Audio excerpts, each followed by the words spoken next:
Hello दोस्तों, नमस्कार। मैं हूं सुमेर राजस्थानी।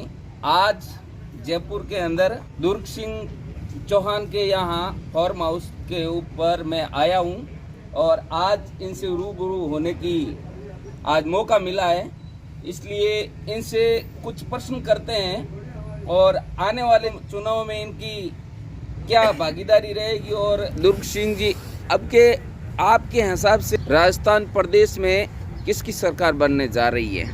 देखिए, सर्वविदित है कि एक राजस्थान में लंबे टाइम से एक जनता के दिमाग में पैटर्न सा बन गया था कि एक बार ये पार्टी, एक बार ये पार्टी। परंतु अब की बार राजस्थान में मुख्यमंत्री अशोक गहलोत साहब के जिस तरह से कार्य किए गए योजनाओं के द्वारा और जनता को सीधा लाभ देने का जिस तरह की योजना हमारे सामने आई है, उनसे तो हमें आज के दिन, क्योंकि 5 साल होते होते जब चुनाव आता है तो कोई सी भी पार्टी सत्ता में रही उसके खिलाफ जनता की आवाज़ मुखर हो जाती है, लेकिन वो चीज़ आज के दिन कहीं न कहीं गहलोत साहब के खिलाफ कहीं जनता की आवाज़ मुखर नहीं हो रही है। विपक्ष पार्टियां तो अपना काम करती है मीडिया के माध्यम से और हथकंडों के माध्यम से, उसके बारे में तो मैं नहीं कहता, लेकिन गहलोत साहब के प्रति, अशोक गहलोत साहब के प्रति जनता के दिल में कहीं न कहीं स्थान है, ये चीज़ हमें नज़र आती है। तो मैं मानता हूँ उनकी योजना और उनके कार्य करने की जो शैली है वो जनता के दिलों में कहीं न कहीं स्थान कर गई और उस शैली की वजह से जनता कहीं न कहीं चाह रही है कि हमें ऐसा नेता वापस मिले। तो इस बार प्रदेश में कितनी सीटें कांग्रेस की रहेगी? देखिए, मैं मानता हूं कि पिछली जो कांग्रेस की सीटें आई थी उससे कम नहीं होगी, उससे बढ़ोतरी होगी। और मोटे तौर पे ये भी देखने को मिलता है कि गहलोत साहब एक वो चेहरा है जिनके केवल कांग्रेस के लोग नहीं, इवन निर्दलीय दूसरी छोटी पार्टियों के लोग भी उनके चेहरे को, जब परीक्षा होती है कि नेता के रूप में किसको चुना जाए, तो सभी जाति सभी धर्म के लोग जो विधायक बनते हैं उन्होंने अशोक गहलोत जी के ऊपर मतदान किया, उनको पसंद किया। तो मैं मानता हूं कि कांग्रेस के साथ साथ दूसरे दलों के भी लोग जो जीत के आते हैं, राजस्थान की परंपरा 20-25 की स्ट्रेंथ पे हमेशा विधायक बनते हैं, वो शायद गहलोत साहब को पसंद करेंगे, इसलिए स्ट्रेंथ बढ़ेगी। कांग्रेस पार्टी अगर आपको टिकट देगी तो आपके क्या रहेगी चुनावी मुद्दे? कांग्रेस पार्टी अगर मुझे टिकट देती है तो मुद्दा खिंसर में एक ये पूरा राजस्थान चाहता है, जानता है कि राजस्थान की सबसे बड़ी हमारी जो पूंजी थी वो सामाजिक ताना बाना की थी, भाईचारे की थी। और वहां के स्थानीय राजनीति जिस तरह से ग्रुप खड़ा हुआ है, अपनी निजी महत्वाकांक्षाओं को पूरी करने के चक्कर में सामाजिक ताना बाना और भाईचारा को बिगाड़ के रख दिया। आज राम सुखदास जी महाराज, तेजाजी महाराज की जैसी संत महापुरुषों, लोक देवताओं की धरती पे जिस तरह का प्रेम था 36 कौम में, वह नजर नहीं आता है। एक दूसरे के प्रति जाति हाथ खाई बैठी है, जातिवाद का वहाँ बोलबाला है। इस तरह मेरा मानना है कि अगर मुझे जनता और कांग्रेस मौका देती तो मैं इतना प्रयास करने की कोशिश करूंगा कि हमारा वो जो पुराना परंपरा का हमारा सामाजिक ताना बाना, भाईचारा और क्षेत्र को जो विकास की मूलभूत रेगिस्तान एरिया होने के कारण जरूरत है, उसकी पहले पूर्ति हो, उस पर ज़्यादा अथक प्रयास हो, वो करने की कोशिश करूंगा। तो अभी आपके 5 साल में कांग्रेस की सरकार थी, उसके अंदर आपने और आपकी सरकार ने क्या विकास करवाए? बिल्कुल, यह प्रश्न आपने सही किया चुनावी मौके के ऊपर। मुझे ये बात कहने में कोई गुरेज नहीं है। मैं कांग्रेस का न तो पदाधिकारी हूं और न किसी पद के ऊपर रहा हूं। अशोक गहलोत साहब ने उपचुनाव के अंदर मेरे से समर्थन मांगा। मैंने जनता के आदेश के बाद गहलोत साहब का समर्थन पार्टी के जुड़ के किया। हरेंद्र मिर्धा जी वहां से चुनाव लड़े और चुनाव हम मात्र 4,000 साढ़े 3,000 वोटों से आ रहे हैं। तब से निरंतर मैं कांग्रेस के पक्ष में उनका समर्थक होने के नाते गहलोत साहब की विचारधाराओं से जुड़कर, पार्टी की विचारधाराओं से जुड़कर काम कर रहा हूं। रहा विकास का सवाल, देखिए वहां प्रतिनिधि हमारा नहीं है जीता हुआ, और जो हमारे कांग्रेस पार्टी ने चुनाव लड़ाया, बड़े भाई आदरणीय हरेंद्र मिर्धा जी, वो शारीरिक परिस्थितियों से क्योंकि सीनियर हैं, उम्र में हैं, अस्वस्थ रहते हैं, समय नहीं दे पाए। मैं कार्यकर्ता की हैसियत से वहाँ रहा और जनता की जो जो मेरे सामने बातें आई वो माननीय मुख्यमंत्री जी से मैंने करवाने में सफल रहा हूँ। खींवसर के अंदर ट्रॉमा हॉस्पिटल का मामला ले लो, 50 साल से बीजेपी और कांग्रेस के बहुत से लोग वहाँ कैबिनेट मंत्री के रूप में भी रहे, लेकिन महिला का डिलीवरी का काम भी वहाँ पुरुष डॉक्टर कराता था, जो दुर्भाग्य की बात है। तो ट्रॉमा हॉस्पिटल आने से वो भी हमें सुविधा मिलेगी। क्षेत्र की जनता को, तहसील पूरे के एरिए को ट्रॉमा हॉस्पिटल से मेडिकल की सुविधाओं का लाभ सीधा सीधा होगा, जो जल्दी बढ़ने जा रहा है।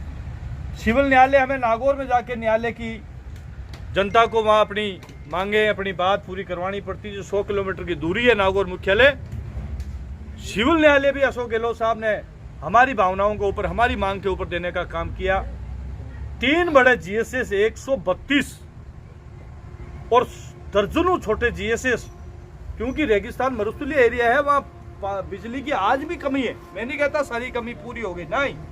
शिक्षा के क्षेत्र में जाओ, सड़कों का जाल बिछ गया। हालांकि दूसरी पार्टी के वहाँ के जीते हुए नेता वो सारे खुद श्रेय लेना चाहते हैं, ढिंडोरा पीटते हैं, कार्यकर्ताओं के माध्यम से डाल देते हैं खुद की फोटो। लेकिन अशोक गहलोत जी और कांग्रेस की देन है कि वहाँ सैकड़ों किलोमीटर अभी बजट में सड़कें दी है, और आप जाके देखिए गांव गांव को सड़क से जोड़ने का काम किया है। पीएचडी का, मीठे पानी का फेज का काम बड़े स्तर पर चल रहा है। खींवसर तहसील जो मरुस्थलीय तहसील का कुछ हिस्सा है, करीबन 40-42 गाँव का, उन गाँवों का टेंडर लग गया था, लेकिन ठेकेदारों के आपसी गुटबाजी के कारण टेंडर नहीं छूटा। मैं मानता हूं कि सरकार अगर जल्दी वापस जनता रिपीट करती है, जल्दी क्या वापस रिपीट होती है, तो वो पानी का काम भी 100% वहाँ जल्दी काम शुरू होगा, टेंडर होगा। उसके अलावा मूलभूत सुविधाओं की बात करें, मेडिकल लाइन की मैंने आपको कहा, चिकित्सा क्षेत्र में कहा, शिक्षा के क्षेत्र में कहा, तमाम बातों के ऊपर कांग्रेस सरकार का फायदा मिला है। उप तहसील, हमने 2 तहसील मांगी थी, संकवास और पांचोड़ी। पांचोड़ी की उप तहसील सरकार ने हमें दी है, उसके लिए जनता भी बहुत बहुत खुश है, सरकार का धन्यवाद करती है। संकवास का हमारे तहसील का सपना है, जनता ने अगर मौका दिया तो संकवास भी तहसील मुख्यालय होगा, पांचोड़ी भी तहसील मुख्यालय होगा। 3 कॉलेज हैं कांग्रेस सरकार ने खींवसर की क्षेत्र को दिए। मैं मानता हूं कि बिना प्रतिनिधि होने के बावजूद भी ये कार्यकर्ताओं की मांग के ऊपर वर्तमान सरकार ने कमी नहीं रखी, ना भेदभाव रखा, और खूब जनता को विकास। तो दूसरा प्रश्न ये है दुर्ग सिंह जी के, आप 17 साल से इस क्षेत्र से जुड़े हुए हैं, तो अब की बार क्या चुनावी समीकरण रहेगा? देखिए, 17 साल का तो मैं ही क्यों दावा करता हूँ, मेरी जनता करती, 36 कौम करती है।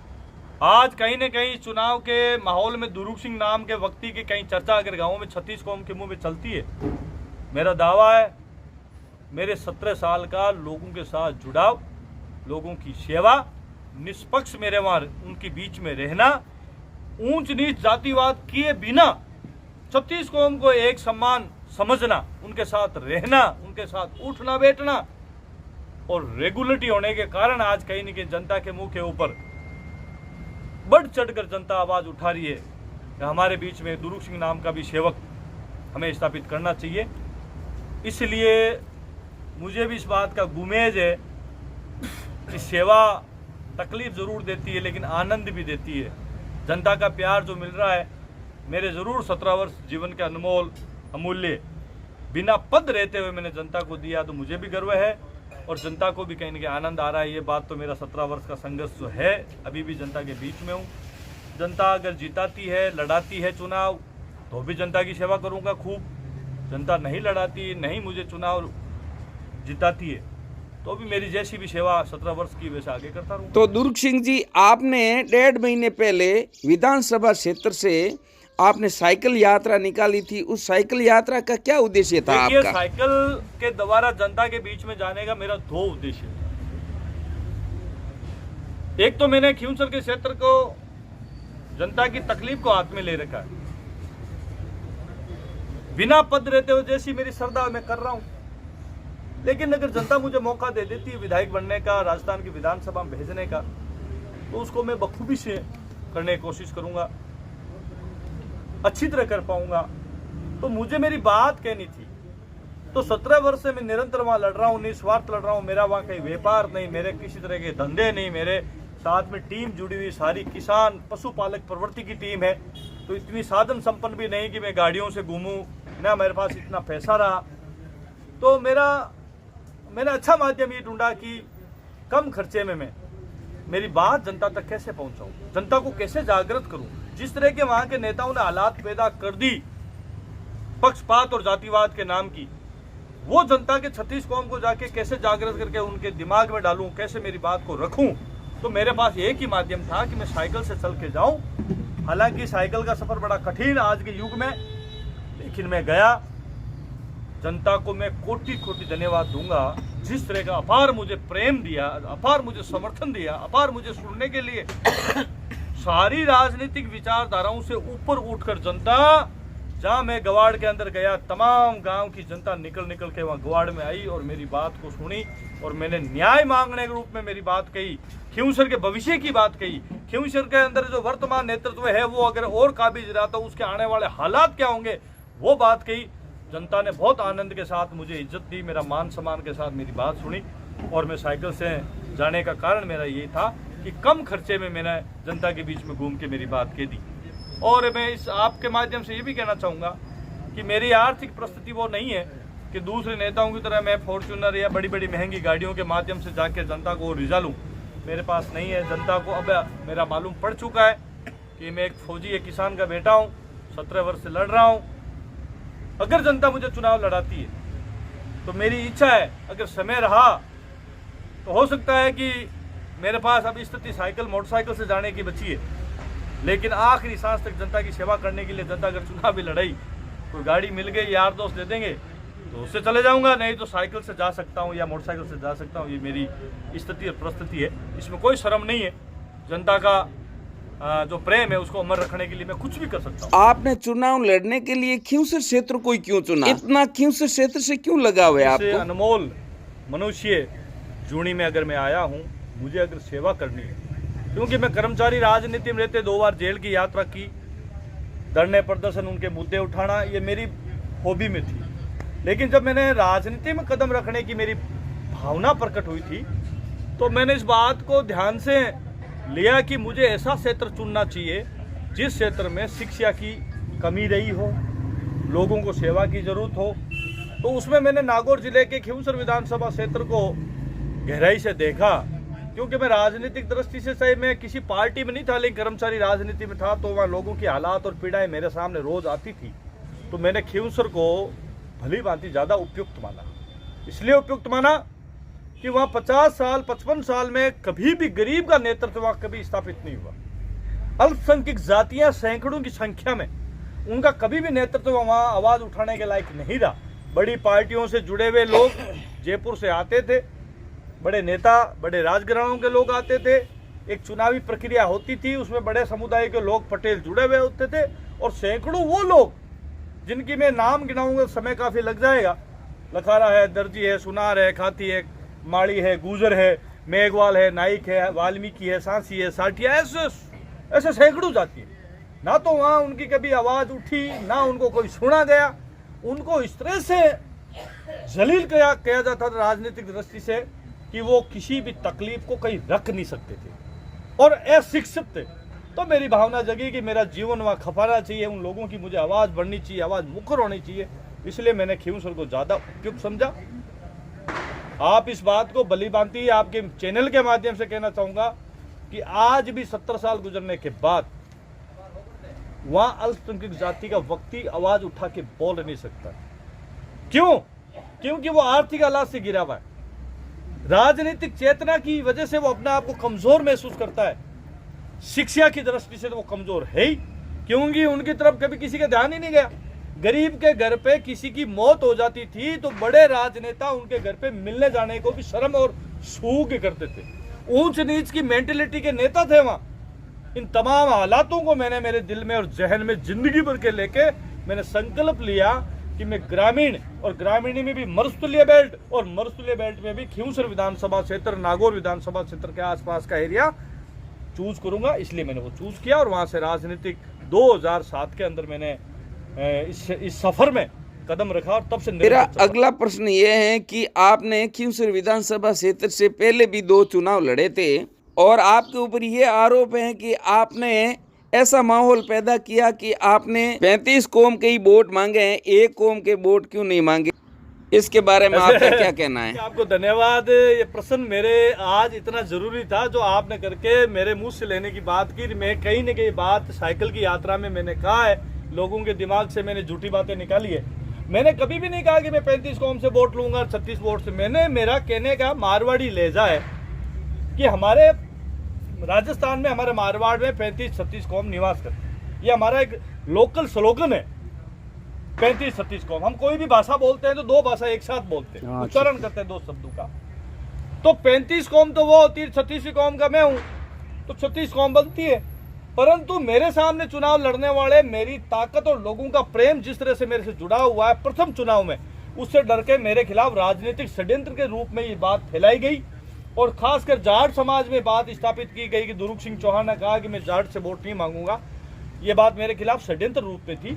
अब खींवसर विधानसभा क्षेत्र पूरे नागौर जिले का जाट समाज जानता है कि दुरुक सिंह शुद्ध एक सामाजिक कार्यकर्ता के रूप में काम कर रहा है, 36 कौम को लेकर चल रहा है। तो मैंने कभी इस तरह की, हाँ, मैं जाति के खिलाफ कभी नहीं रहता, मैं व्यक्ति के खिलाफ रहता हूँ। जाट समाज में कुछ बड़े लीडर हैं जो एनी टाइम गरीब के प्रति कम सोचते हैं, तो उनके बारे में जरूर मैं कहीं बोल गया होगा या बोला हूँ या बोलूंगा, तो उसके बारे में तो मैं नहीं कहता। या राजपूत समाज में भी कोई हो सकता है या किसी भी जाति में व्यक्ति जो जातिवाद करता है, मैं उसके खिलाफ बोलता हूँ, मेरा स्वभाव है, तो वो जरूर कभी हुआ होगा। बाकी 36 कौम की बात करता हूँ, लेकिन 35-36 कौम तो रहेगी। क्यों रहेगी? हम मारवाड़ का कार्यकर्ता हूँ, मारवाड़ी हमारा लहजा है, शब्दों का जरूर हम 35-36 कौम की बात करते हैं, वो करते रहेंगे। तो ये थे दुर्ग सिंह जी, आपको बहुत बहुत धन्यवाद। आने वाला समय शुभ रहे।